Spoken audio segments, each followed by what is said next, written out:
Neighbor Paul on December 22nd, back in Marymount with his fancy earbuds in. You know what? It's not actually coming through yet. Gotta fix this stuff. Okay, well, I can hear you.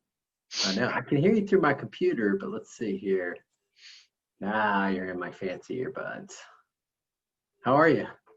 I'm okay. I'm okay. How about you? It's nice to see you. I've been so out of touch. Yeah, I've been so out of touch, and it's nice to see you. And I haven't been doing these shows at all, but I figure it's the 22nd. See, the 22nd. Oh yeah. And so I figure we're close enough to Christmas. I put my Santa hat on that I had down here for my Zoom Christmas party, and I'm recording, even though this is going to be complete bullshit. But are you already? You hit the red button already? What do you mean? The bullshit button? The record button. Oh yeah, I did. I said fuck it, whatever. Yeah. I could tell you were on your video, your recording personality a little bit. Oh yeah. Okay. Good. All right. Okay. Cool. Yeah. Good. I guess. Spectacular. You know, I love you too, brother. I was. There's Billy Catfish. He's connecting. He's connecting. Hello. Hey, Bill. Nice to see Billy. you, man. Nice to see you too. I was about to relay a humorous anecdote from back in Paul and I's sordid past. East Coast. Hey, Bill, what's going on, my friend? Nice. Cheers.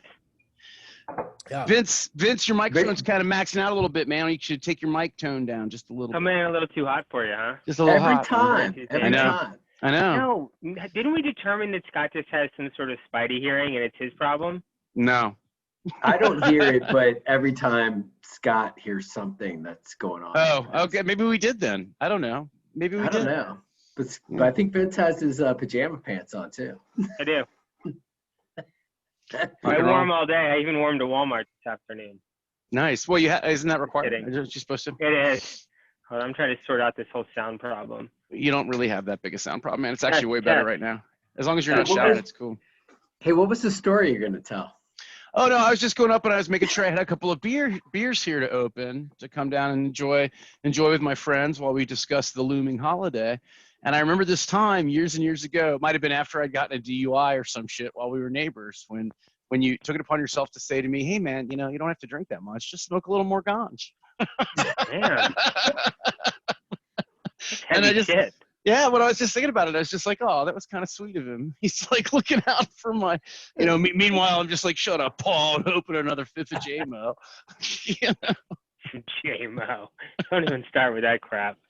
Oh, come on, man. Nectar of the gods. What's going on with Paul's headset over there? He's looking like he's whole Space Odyssey 2001 over there. He kind of looks a little bit like Brad Pitt in Burn After Reading. I know, dude. Mission to Mars, straight up. I'll be right back. Yeah. Oh yeah.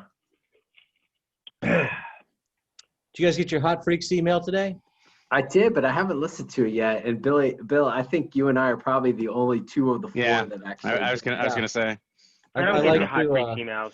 Well, the thing is as both Billy and Billy's played by the rules mostly, but neither one of you guys have felt it within your power or your willingness to forward me wholesale this stuff. So I'll join one day. The thing about the Hot Freaks, oh, Paul's not here. The thing about I got music playing. God damn it, sorry. A little weird, a little Sonic Youth going on in the background there. The thing about the Hot Freaks thing that gives me, it almost seems like the longer I wait, the better deal it's going to be. I mean, today it wasn't anything to write home about. It was it was only one song, and it was by Tel Aviv girl band covering How Loft Am I. Ooh. And that's it. I mean, it's cool, but usually it's like, here's 15 songs from this show. Right. Here's a video of Bob talking about his favorite Men at Work record. Right. What is this, like some membership page or something? What are we talking about? Here's a Casio tape recording of Bob and Doug in somebody's kitchen, pretty much running through the entire Mag Earwig record or something. By the way, a little hit or miss. It's a little hit or miss. I like that. Some are really awesome, and others you're like. How often do they drop something new? Every Tuesday. So it could be like a video. It could be some like cover songs. It's usually a combination of things. If I am What's reading the it correctly. runtime? Listen, the guy who Depends on what it is. Talking about it. I know. And Sorry. it's demos and stuff. Usually demos. They just did another Unreleased stuff. How many different demos? They do the collapse demos things is amazing to me. And there's the isolation drills demos too, isn't there? Yeah, they did a couple for Gillard and Mark Shue. Where how'd you get two of those? I thought it was a single. I thought you only got one. Okay. I took a picture. You took a picture of two. It's just like real fanboy over there. You know, the other day was the 3-year anniversary of when I went day drinking with Bob and friends. I was a tag along with my buddy Dorsey Fife from 97X. Dorsey, that's so funny. You know, that takes me back. That's Vic blanket shit there, right? Yeah, Trader Vic. And Bob, and I don't know if you can see, it's my little head peeking out behind. I saw you post that, and I was looking at that picture, and I'm like, is that Billy? And I guess that could be anybody. It could be anybody. Like me. That could be Shaq. Oh. Hey, isn't that kid from Home Alone? Yeah, it could be anybody. But no, the day drinking with Bob stories are good ones. That's how I got. That's the double blackout Southgate House story. What happened to all the 97X DJs? Like that was the most painful death of anything I've ever experienced. Like it took so long. Yeah, because then it was like, like we heard it was closing down, and then they're like, well, we'll go online, right? You can stream shit. And then it kind of had a rebirth. I think I was gone from then. I had moved at that point, but it had like a rebirth, and then you had like the forums that were always kind of like, they weren't bad. And I haven't looked in a decade, but it was just it was like the saddest day. I don't. All the DJs. Yeah. 97X. 7. That was like the day everything just died. Well, that's the thing is, I kind of, when they went off air, I kind of mourned it, and I, to my shame, regret. Actually, neither really, because I don't know that I missed much. I didn't chase it online. I didn't try and follow it. I did. It was so important. It's the reason why people from Cincinnati have really good taste in music. Vince would have Memorial Day parties, and he would play. We do the whole 100. You do the whole 100. Yeah, and we'd be so wasted by the time they did number one. Yeah, it was great, man. And then it was just gone. What about Nightwaves? Nightwaves died before 97X did, didn't it? I'd like Nightwaves more. Wasn't Nightwaves like all the electric stuff that was like after hours or something? Nightwaves was there was a kind of core handful of people, and then there was a kind of revolving cast of character drifters that did the shows every now and then. But it was literally just Xavier University's college kids and hangers-on going and playing records between midnight. What was it, 12 to 5, Bill? I can't remember. That's how I met Phil Herbie, who was Phil Herbie. Are you joking on my name? No, I'm not. No, I'm not. No, the guy that owned, he was one of the original partners of Moles with Michael. I can't remember. His son was one of the people that worked Nightwaves, and me and Scott Ritter got on there a few times, and Scott Ritter jacked records from their studio, which is shameful to talk about now. But was that on VXU's channel? Yeah, and it was an all vinyl studio, and we were contributors to playing of a Bad Posture song from like circa, I don't know, 83, 84, whatever, called "Goddamn Motherfucking Son of a Bitch," and it was the reason that Nightwaves was truncated from 12 to 5 to 1 to 4, I think, or maybe 12 to 3. Because of you playing that song. That song, yeah. You were playing garbage. Really bad language. No, that first garbage record was really popular. It had a lot of rotation.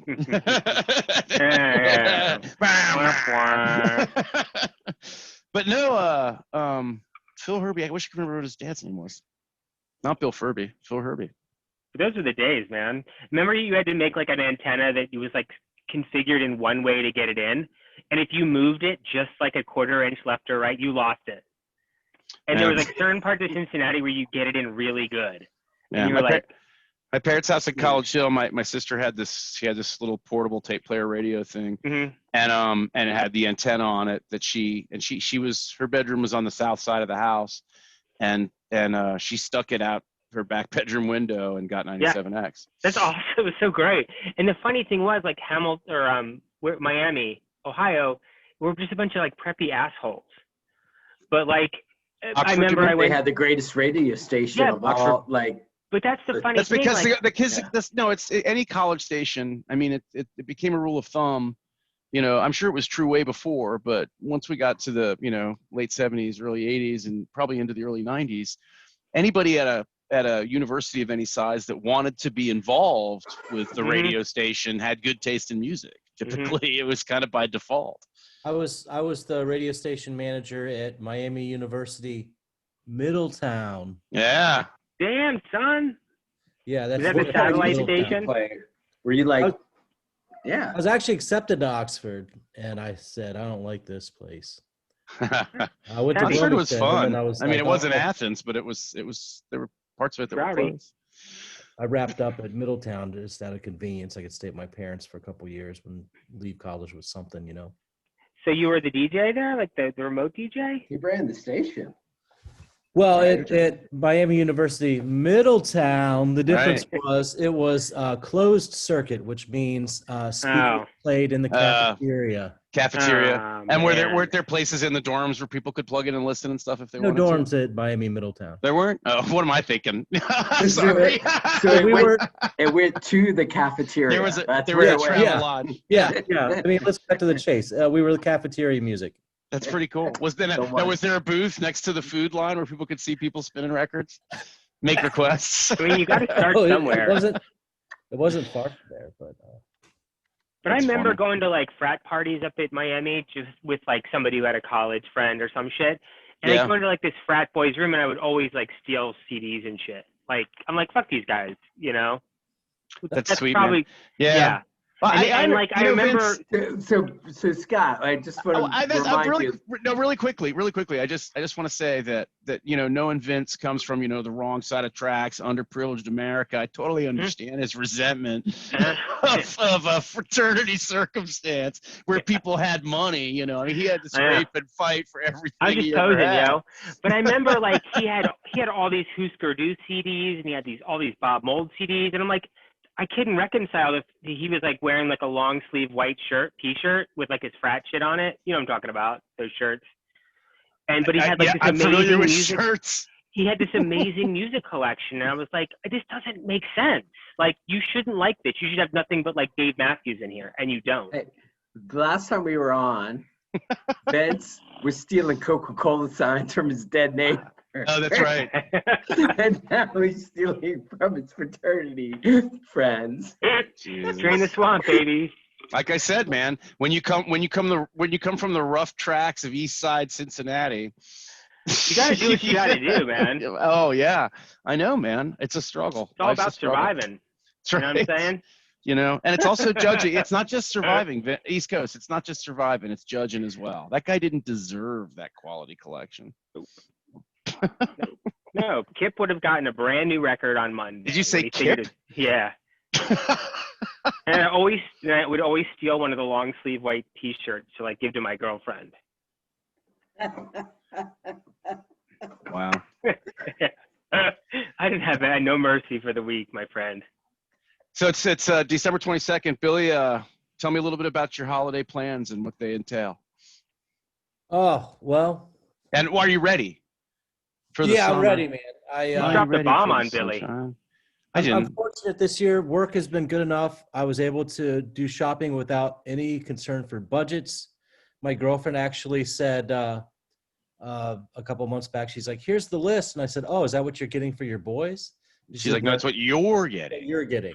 Yeah. It had shoe sizes for her, all this stuff. It was great.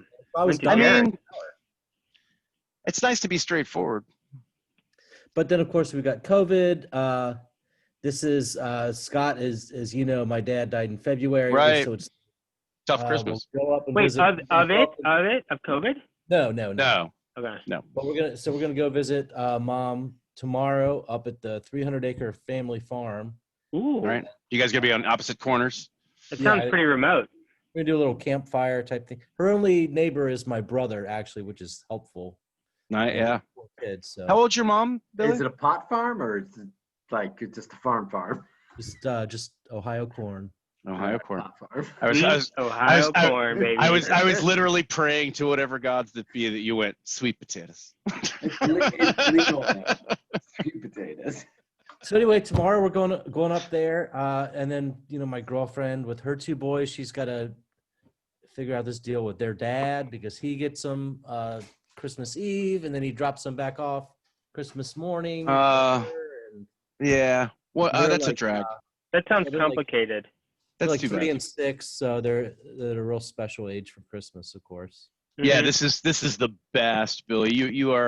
You're in a good position to be able to experience this with those guys. The age before they become assholes.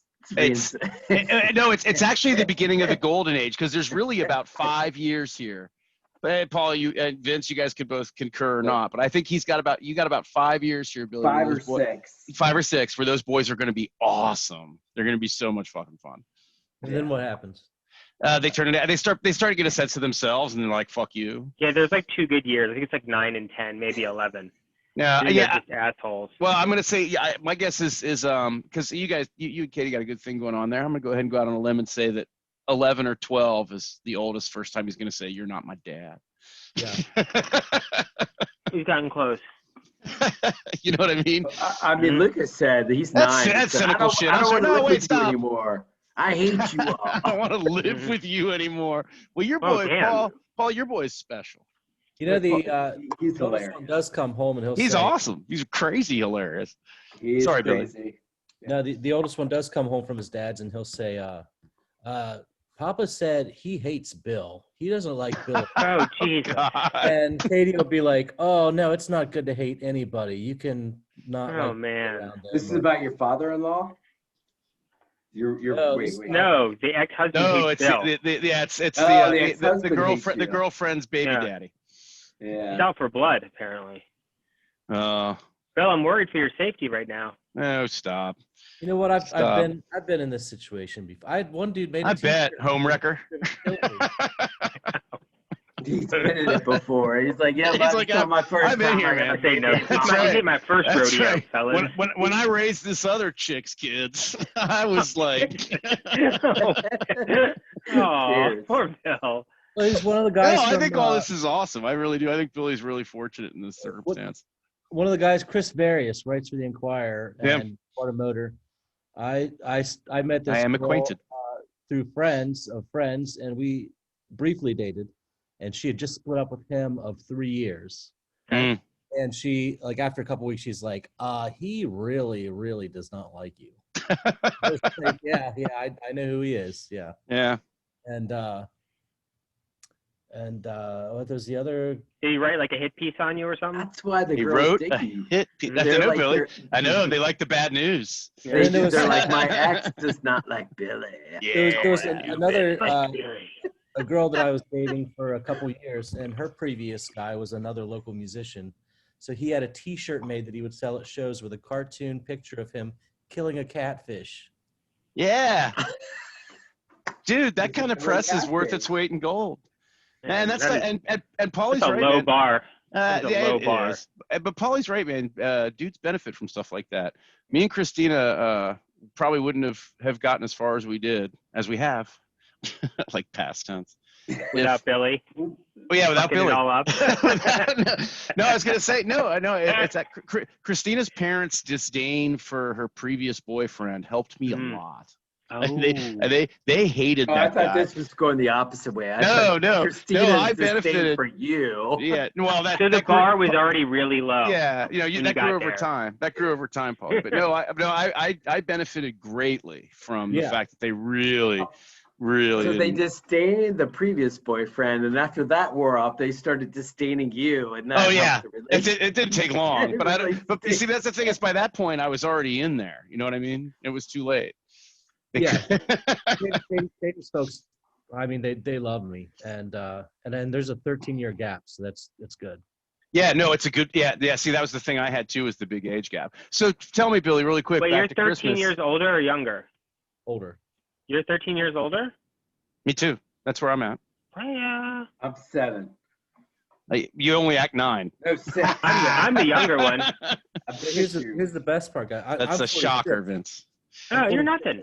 I don't know about the rest of you. I'm 46. She wants another. Same page. Kid. Why not Tony Curtis? Tony Curtis. So Billy, really quick though, are you in a position where you can tell us what you got the boys for Christmas? I mean, at that stage, it's easy. It's like Legos, monster trucks. Yeah. Paw Patrol is really big. Dude, I miss the days so much where I could do all my Christmas shopping at a quality toy store in one day. You know, Amazon, dude, 5 minutes. Yeah, but not today. Now it's all complicated and like I want monitors and lasers and LEDs. Paul might be able to attest to some. Christine and I are classic last minute. You know, even at this late hour, you know, and Paul's seen me through every financial ringer that exists. But even in this late hour, Christina and I, you've seen the lows. But we still do the same thing every year, regardless of our financial position.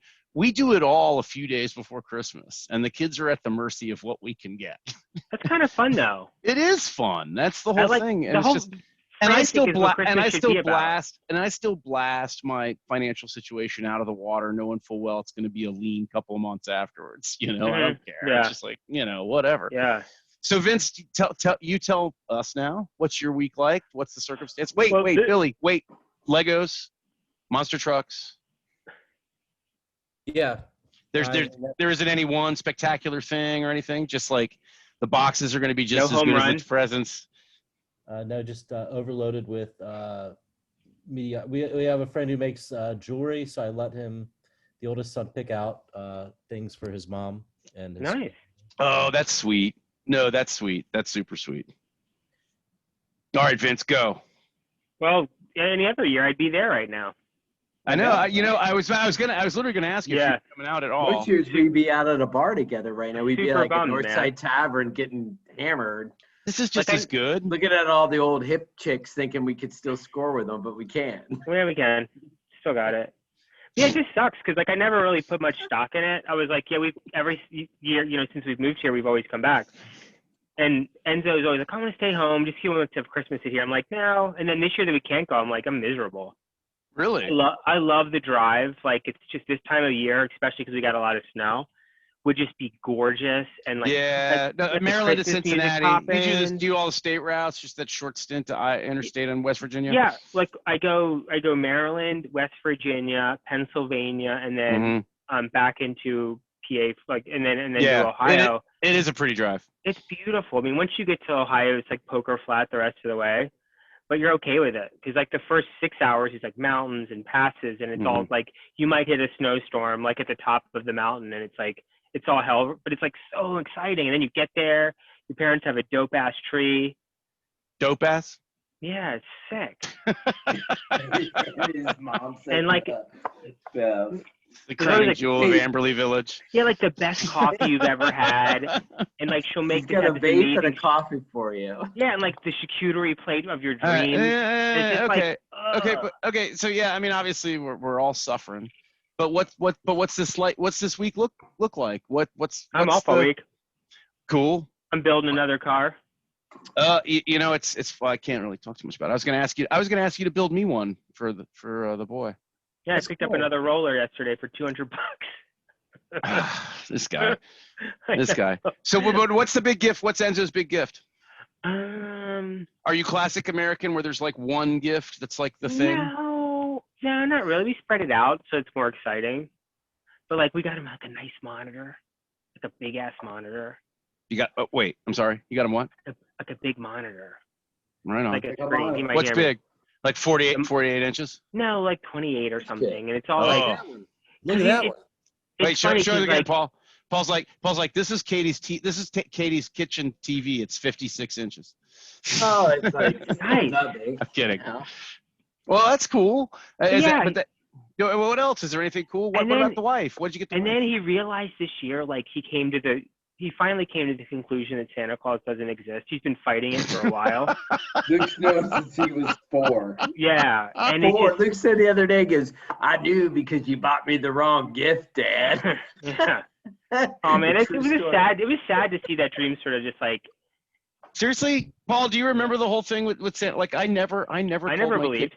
My Well, parents never. I deliberately told my kids that it was bullshit. I told them like my biggest concern when my kids were younger was that they would tell their friends that it was Luke bullshit. told me, he goes, Mom, Dad, you bought me the Joker Fun Factory. I asked for the Laugh House. And he's Santa Santa wouldn't have got that wrong. Clearly, you guys fucked that up. That's right. You guys fucked it up. He's like, there's no Santa. I'm like, no, people have, like over the years, people have gotten mad at me about that shit. You robbed your kids of the magic of Santa Claus. I'm like, did I? I mean, the fact that everybody's giving everybody gifts and telling them they love them with material possessions, isn't that the same thing anyway? What difference? I don't know, but at my age now, I wish I had something I believed in like Santa. It was complete fantasy with like no. What are you talking about? You could believe in me. You could try Jesus. I tried to QAnon. You could try. You could try Jesus. It's not about Santa. That's why I'm going to join the QAnon scene, dude. Well, why not? Here's the thing though. That's the problem with people trying Jesus like Santa Claus. It's like, yeah, I tried Jesus. I prayed for him to win the lottery, and it didn't. No, but Santa Claus is just a great guy. Like he brings a lot of shit to the table. And they call him Sandy Claus. He's never hurt anybody. He's never like gotten anybody pregnant or knocked up. What do you know about that? I mean, he's never had any bad press. Like everybody loves Santa. He's like Jimmy Kimmel. Yeah, everybody loves him.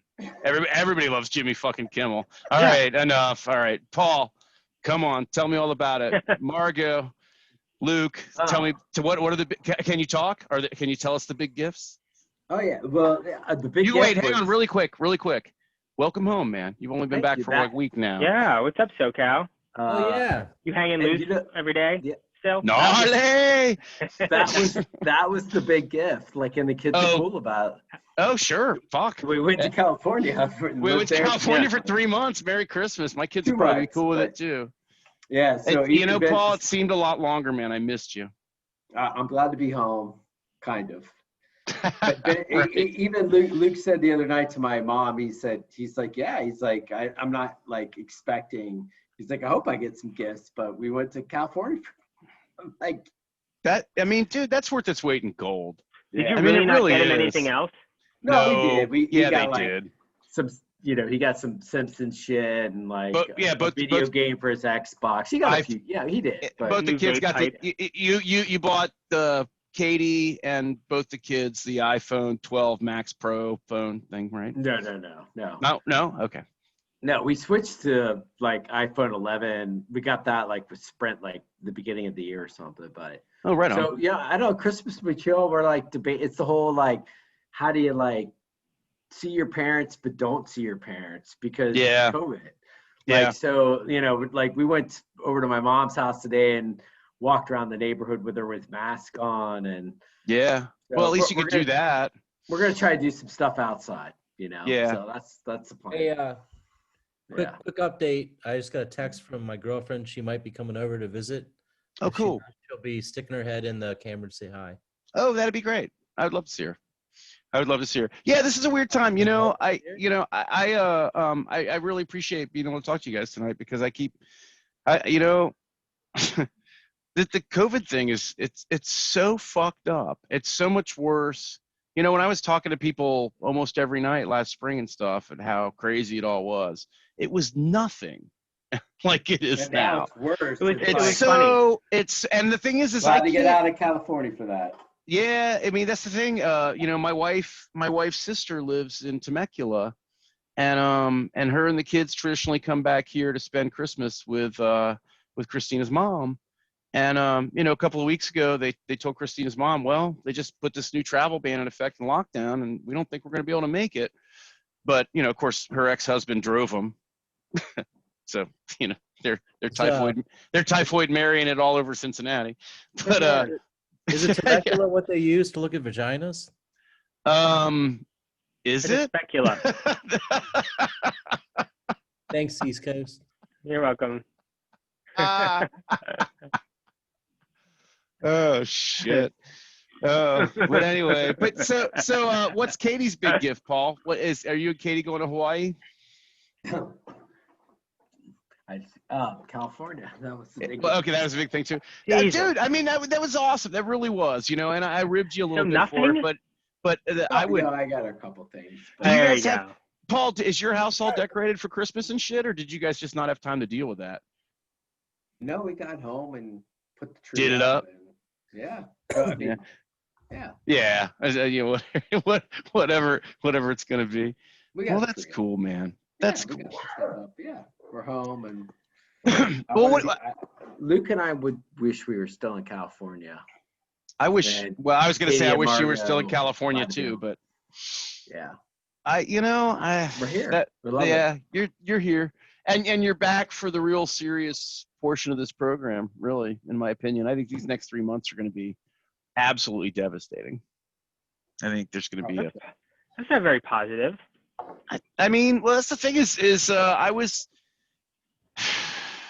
I don't know, man. Like I said, I was alluding to before. I was doing this a lot more and talking to a lot more people about everything that was going on when things were way better than they are now. And it's just like, I don't know. I Zoom a lot at work and I find it all really depressing. And I've honestly been kind of beaten down by it over the course of the year. And I don't know that I want to talk about it as much as I did. When are you going to get another phone? That's the big question. Is it though? Is it really? Yeah. Mm-hmm. No. You know, what's funny is I miss it less every day it's gone. I mean, it's like syphilis. Great when you got it, but you know. Oh, you know what? I'm gonna wait for Billy to come back, but I want to tell you guys my favorite Christmas joke that I'm pretty sure only Paul's ever heard, but I bet he doesn't remember it. But Zoom's asking me to upgrade my account. Anyway. Oh, geez. We got 9 minutes. No, I'm gonna get. That's the thing I had that wonderful Christmas experience where Christina put a screw in the tire of the Pilot last weekend, right? And when I first saw it, I thought, oh, that's really fucking close to the sidewall of the tire, but we're going to go see if we can plug that it. Shit. Yeah, but we couldn't. It was too fucking close. So, because you can't just buy one tire, we had to buy nevertheless, we got set back quite a bit. But anyway, here's my favorite Christmas joke because I'm running out of time. You guys ready? Classic bartending Christmas joke. Rich guy and a poor guy are sitting at a bar. It's the day after Christmas. And they're both kind of lamenting their woes, the misery of their lives. And the rich guy's like, yeah, my wife, man, I do everything I can for her. And sometimes it's enough and sometimes it isn't. Christmas is always the same. This year I got her this, diamond tennis bracelet. She'd been watching, she liked it, whatever. And I got her a Mercedes. So she didn't like the bracelet, she'd have a car. She'd drive down and return it. And the poor guy's like, that's almost exactly like what I got my wife. I got her a pair of flip-flops and a dildo. And the rich guy's like, huh. Cool. I just don't see how it's exactly like what I got my wife. And the poor guy goes, well, she doesn't like those flip-flops. She can go fuck herself.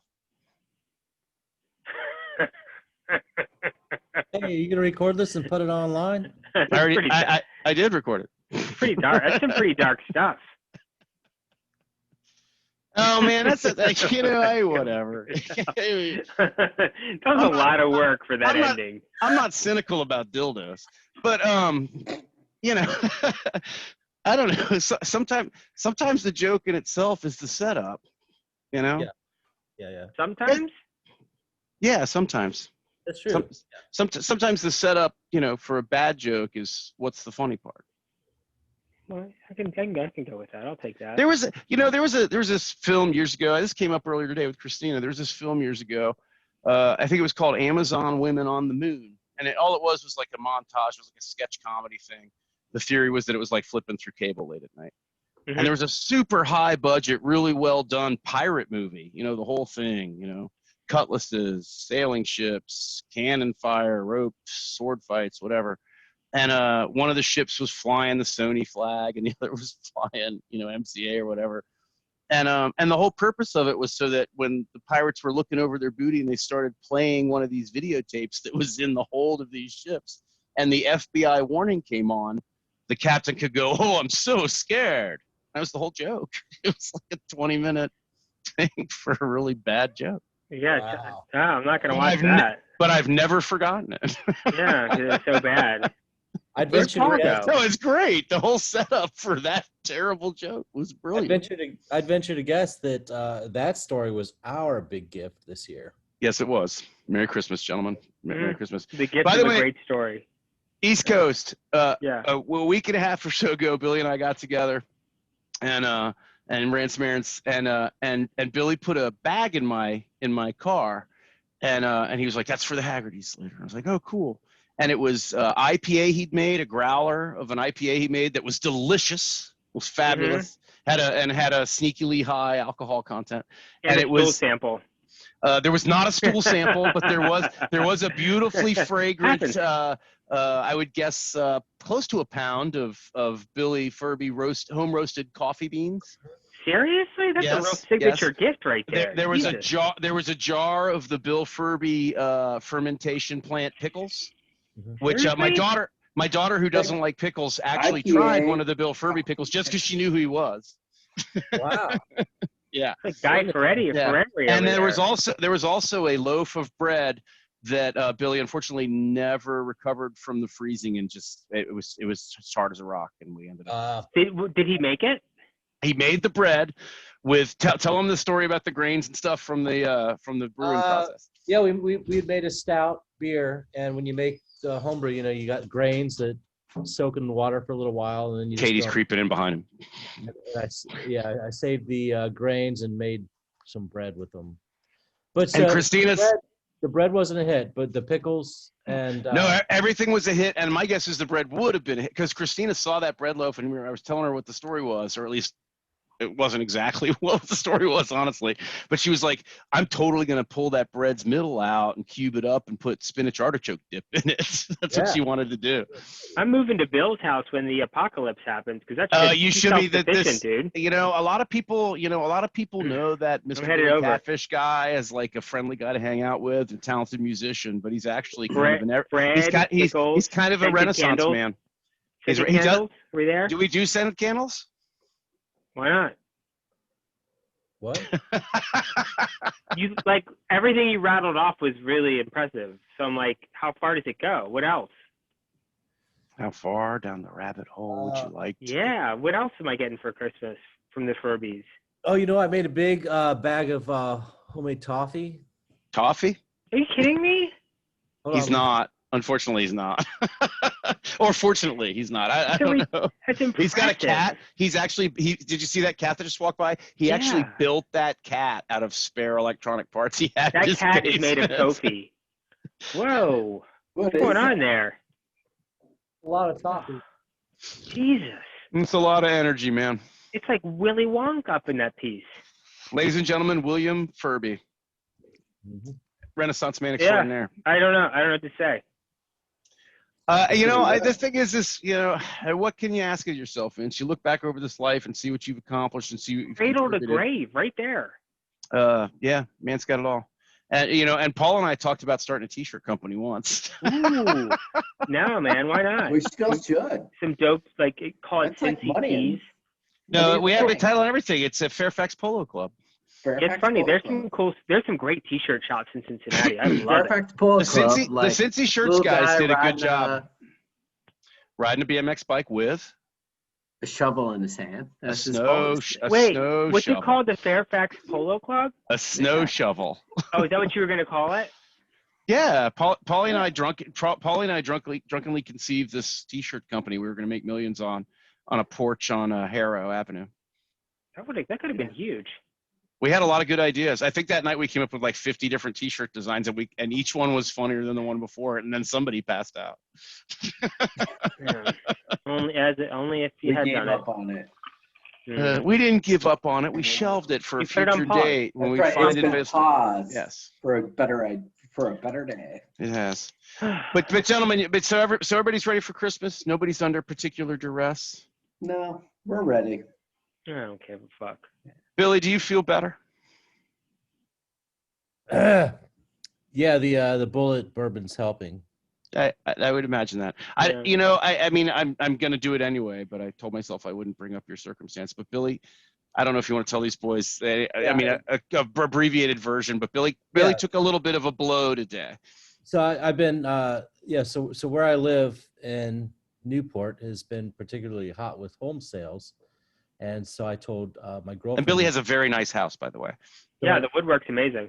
And he's done nice things to it to himself. I told my girlfriend, who doesn't live here but has those 2 boys, and she's been staying with her parents, I said, you know what, let's get a place. Let's sell my place.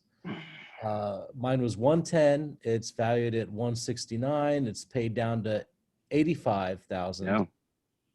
I had an all right year, solid equity with work, and so I have a friend who's a realtor, and so I call her finance guy, and he's like, all right, what are you comfortable paying per month? And I told him what I'm paying now. I said, that's maybe a little bit more, but I'm comfortable with that.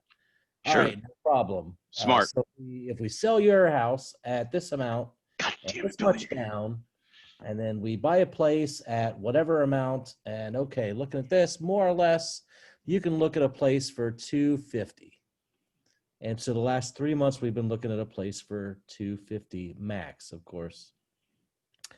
And today we found a place that we finally wanted to put a bid in on. Okay.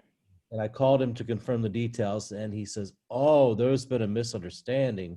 250 is the amount we're willing to loan you. Yeah, max loan amount, but doesn't put you in. You want to pay. Not horrible. It was to the tune of $400 or $500 more per month than I would be comfortable paying. So that's a lot. And I'm sorry to do this, but we're gonna get cut off, and I hope